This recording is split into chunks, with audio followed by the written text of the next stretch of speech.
All right, Sylvia, welcome back. Thank you, Erin.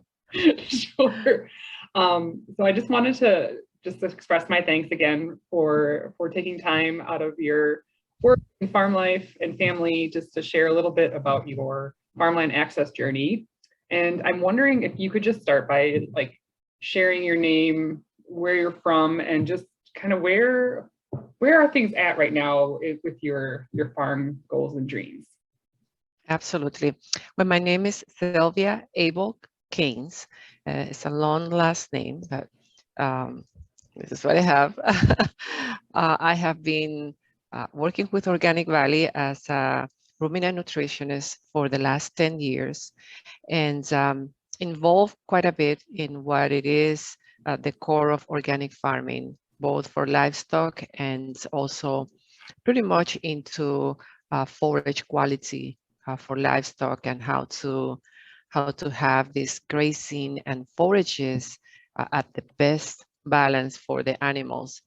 And working with Organic Valley for the last 10 years, I've been quite intrigued about the way you can actually look into the connection between soil health and plant health. And a gardener myself for many, many years, I started to get the itch of farming a long time ago, but because of the timing and how busy my family life is and volunteer life, I had postponed having that access to a farm until a couple of years ago. And so my journey with farmland access actually began formally last year.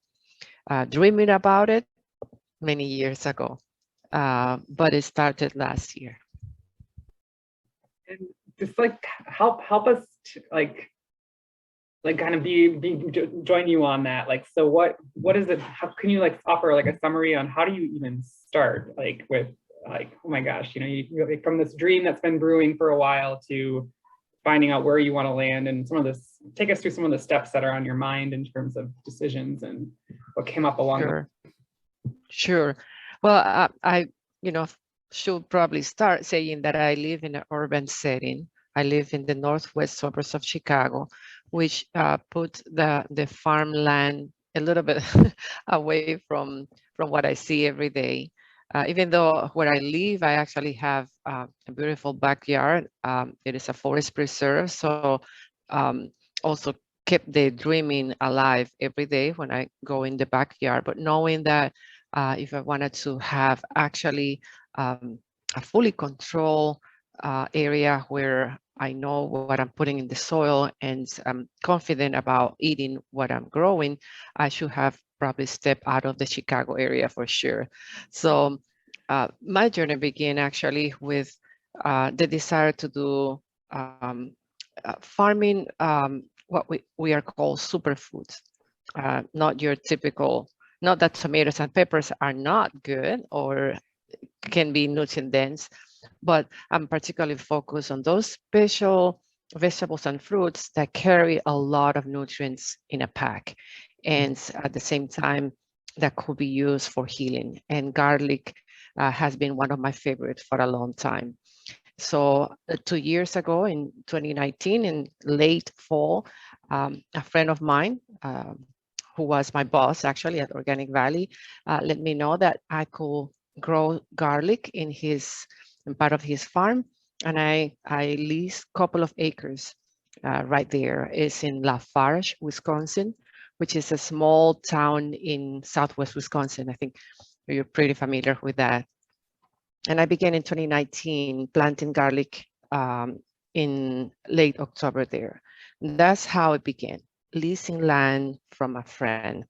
And then the next year was the pandemic year. And so I found myself, having a lot of fun during a time that we're all under high stress. I was able to just step out of the urban setting and just go to Lafarge, and didn't have to be close to anybody because of what was going on, and find myself escaping from reality. So eventually that's why I put my farm name as Garlic Escape, because I could be with no connection, and that's what Lafarge does to you, no good connection for your phone, and yet away and enjoying the air and the countryside. So that helps to strengthen my interest in pursuing that. And then it came the opportunity to seek out there what was available. So I started looking around Lafarge and found out very quickly that the land is very expensive and there's no availability for a few acres. Now, if you want to buy a lot of acres, everybody will be happy to say, sell you, 50, 100, 200, but that was not my interest. And so through a conference, through Moses, the conference, and information about what could be available for Illinois in terms of people that are looking to make the connection between people that are trying to have their farmland available for people that are seeking land, the FarmLink connection. I sign up there fairly quickly. I start seeing options and opportunities, and that's how I actually began. So through the Moses conference and a couple of workshops about FarmLink, I was able to get information. Happy that I got, to see your name and interest in helping farmers, and that's how we actually developed the connection. And through Jim and Nathan from the Land Conservancy, I began rolling, and I identify a farm that looked like something that will match my interests and the size. And very thankful for the amazing help that I have had so far with everybody that is working with the Land Conservancy. Yeah, I just remember crossing paths with you too, and you're sharing that like you had a little like acres of garlic scattered between the Chicago and Lafarge and along the way, and somehow you had to like harvest and tend and get that in, and yeah. That's not common either. And that's what I will say to farmers that are in my condition. I had to kind of divide and conquer, because at one point I was able to harvest what I planted in 2019, but then I was having a hard time finding the place to plant it. So very thankful that through the connection with Michael Fields Ag Institute in East Troy, I was able to plant there some of my organic garlic without the worry about, the organic land. And also a good friend of mine, Janet Gamble, she has a CSA in Delavan, Wisconsin. So she also let me plant some garlic there. And I was still also having a lease land in Lafarge, Wisconsin. So I had it in 3 different places. And so I was rotating back and forth to oversee that. I'm also curious when you mentioned too that some landowners were willing to sell you 50 to 100 acres, but when you're like, you know what, no, I really just need like 10 acres so I can do crop rotation and then somewhere to put your house, and you have a really interesting housing story too, and like you are building your house on wheels. So I mean, that's right. More about like some of those conversations you've had, or what kinds of need and offer gaps that may exist or not, if that makes sense. Yes, absolutely. And that's the thing, that you have to be very sure about what you want. What is your limits on lands that you can handle, not just economically, but to farm it sustainably and with good care. Because I know there are people that want a lot of land that they don't even know what they're going to do just because they want to own land. But that's not what I'm pursuing. I want to own the land that I can tell, I can do a good job, and overseeing every single inch, on the side and in the depth that I can take care of. So there are plenty of people out there that will be willing to, size their farm and send a good chunk. But if the farmer is not ready for that, I don't think people should be trying to get a hold of more than they can handle. Especially if, like me, I've been in the agriculture business for a long time, but I've never farmed garlic. So I've always been related to livestock, and that's a different story. You need to learn, exactly the technique and what you're doing before you embark yourself and find yourself in the middle of something that you don't even know what to do. So, yes. So, and then I also feel like you have such a, partnerships kept coming up in your talk, partners between colleagues, between like friends and other farmers, and just putting the word out there and just like doing your due diligence with all that kind of farmland seeking plan. So then how is partnerships is also kind of playing out too, and how the land that you are going to be on or are currently in process of negotiating, is that right? Like, can you tell us how That's right. about Absolutely. yeah. Yes. And it has been quite a beautiful journey, because along the line, I have met people that are very committed to help people like me and many people out there that are looking to do a very good job, a holistic job at owning land, not just for the sake of owning, but to actually be a good steward. And so the Land Conservancy of McHenry, through that institution, I met Linda Balick. And with Linda, we had conversations. There was a land posted in the Farmlink website that she is managing. And so through conversations on what the owners wanted and what I was pursuing, we were able to identify that we were a good match. And from there, pursuing, first of all, getting the owners know that there will be somebody interested, and the vetting process on whether they they could honor the desire of the person who put the land under conservancy, that for sure will be a process that will represent the will of the person. And so I was able to meet after several phone conversations. I visit the land, and and and and so that the opportunity is there for me.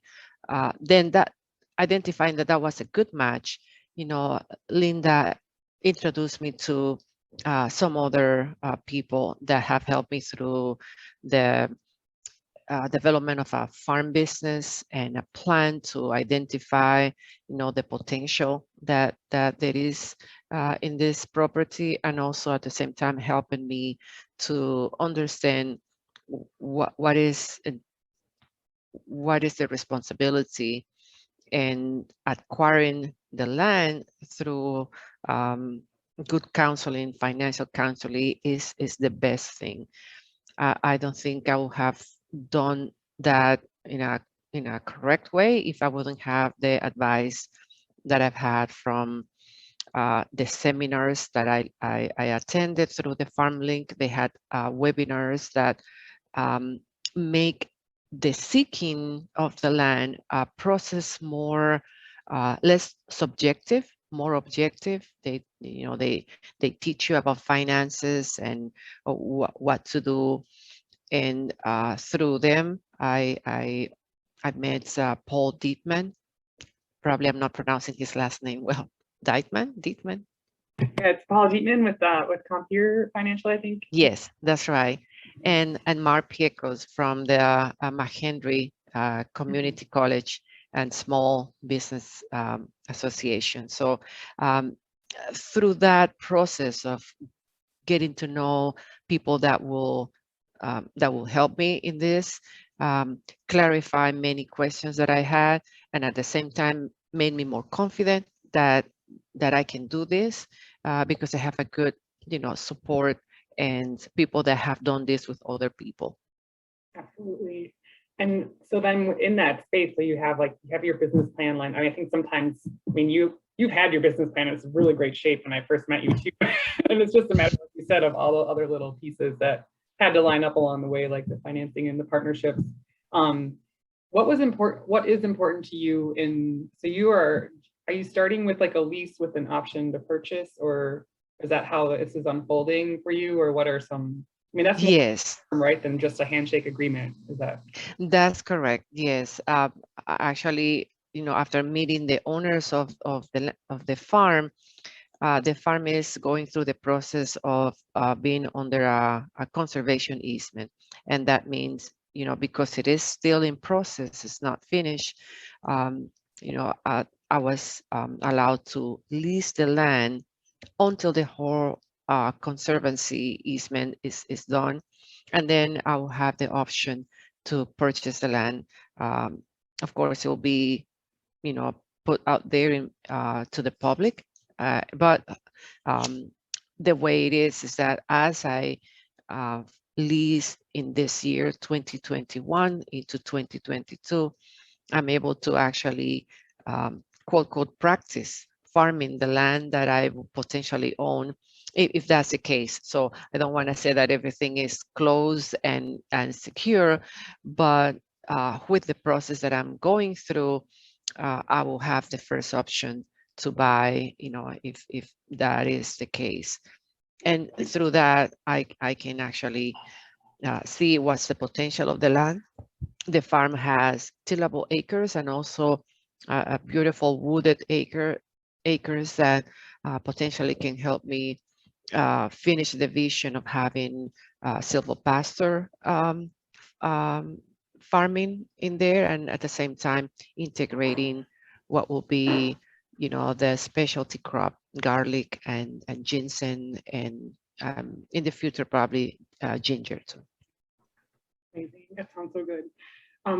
This is just a question too, like, so the rent, or for your rental agreement or lease agreement, is that, were you able to negotiate like your payments going to equity toward purchase then too, or is this just sort of considered a trial period or trying to, if that makes sense? Or we have not developed that portion yet. It is a flat rate lease agreement per acre per year, and it is for 12 months.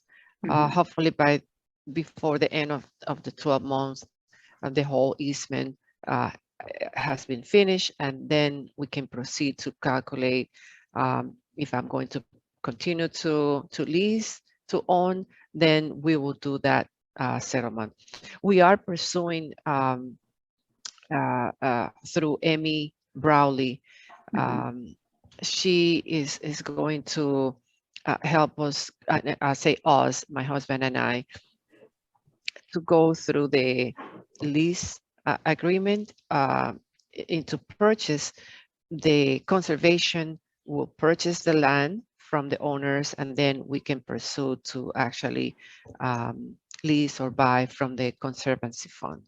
So that way the owners can sell and have, the property finished with the conservation easement, and it will help us then go through the finances to purchase the land from the conservation fund, not directly from the owners. That's really cool. And I think for those that aren't familiar with conservation easements, you were sharing this too, but oftentimes if there's an easement on the land, that means, there's certain types of development that is like limited perhaps, but it also lowers the overall cost. So it's a way to make it more affordable to beginning farmers. So we're talking like amazing farmland just outside of Chicago, Milwaukee area, and that that's really hard to find for small acreage. So yes, a small acreage, and so, and also matches just perfectly our desire to have not just a farm, but also a potential place where, and this is part of the vision that I've always had, to have people nearby urban areas that can come and see with their own eyes and put their hands on what it is to have food grown with intention. Because as you probably very well, people are so detached from the production of real food that I believe that once you expose people that are in places like we live right now to how farm is actually developed, what is the process of growing food, and what it means to pay a little bit extra because you are investing and not just in with resources, but with your own time to be a good steward of the land. It takes a little bit more time and intention, and that's when the understanding that quality food is worth a little bit more. And until I think in this country, people get an understanding that organic food and food that is grown under a small family farm enterprises is actually a combination of science and art. And in that way, I think people will actually waste less food because they know how much was involved in getting the food to the plate. Well, you definitely embody both science and art, and I would also say heart, and that your people in that area are going to be so lucky to come and visit your farm when that happens too, and your marketing direct. So I could actually, you know, you have so much depth and a wealth of knowledge to share, and I'm mindful of, you know, audio and time. But is there just anything that, you know, you feel like that would make your heart, you know, that anything you would like to express that you haven't already been able to yet around just sort of your, you know, farmland access, and what are some of the nuances for like specialty farmers, crop farmers such as yourself, or it just feels unsaid yet, or you're feeling complete? I don't know. Sure.